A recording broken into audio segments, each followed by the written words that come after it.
Hey guys, so I just wanted to touch on a couple of things real quick. One, so the media right now is saying that we all need to accept that Joe Biden is our president. And now the media and politicians are calling for unity. They're saying that we all need to unite and get together. And my question is, where was the unity in 2016 when Donald Trump won the election? As I recall, there wasn't too much unity. In fact, I think we launched a fake Russian hoax investigation against him, claiming that him and Russia conspired together to steal the 2016 election. We later found out that was completely false, that it was made up by Obama and Hillary, that there was no factual basis to it whatsoever. It was just a lie that they made up, that the media repeated over and over again.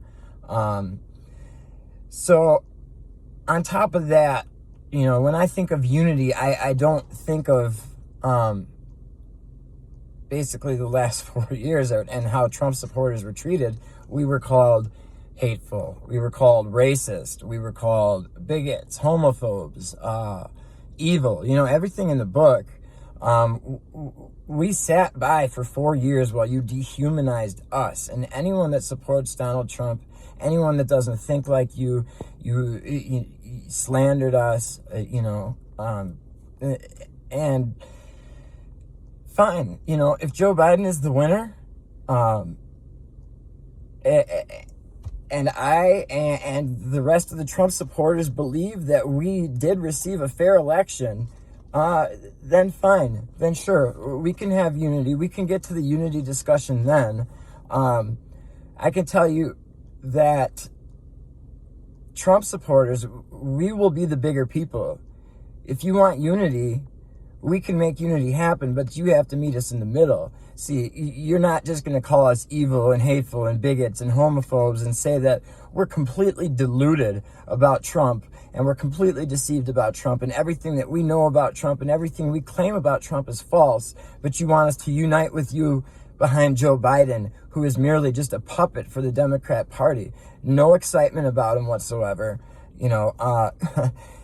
They're worried that his rally on Inauguration Day is going to get overtaken by MAGAs.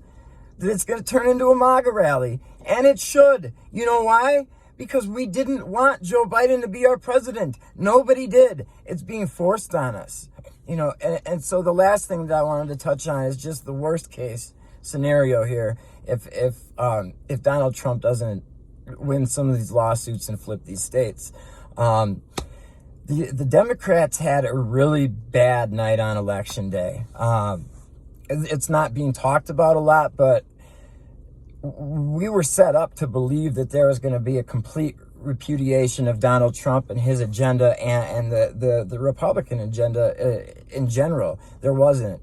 The down ballot votes actually suggest fraud, and people are saying that, if there's so much fraud, then how come the Senate races don't reflect that? I'll tell you why. Because of down ballot voting. Republicans still won the Senate seat because there's people that were voting just for Joe Biden, or they were voting Joe Biden and then Republican down the ticket.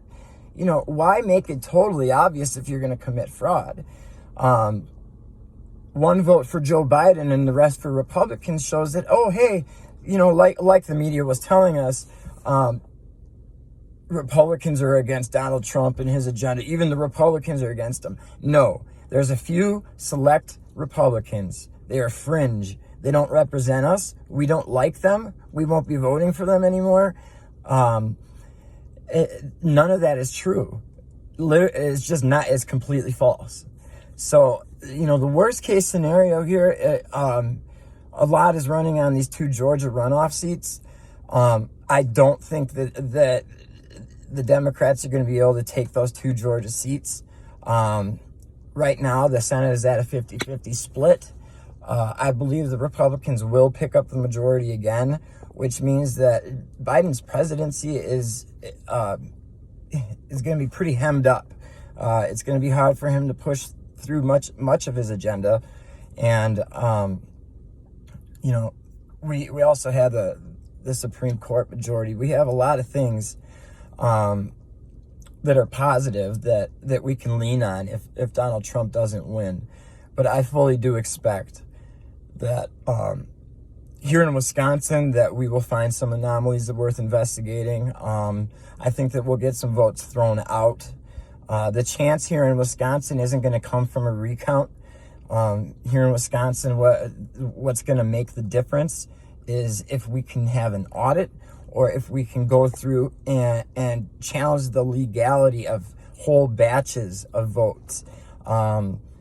The conservative talk radio here in Milwaukee,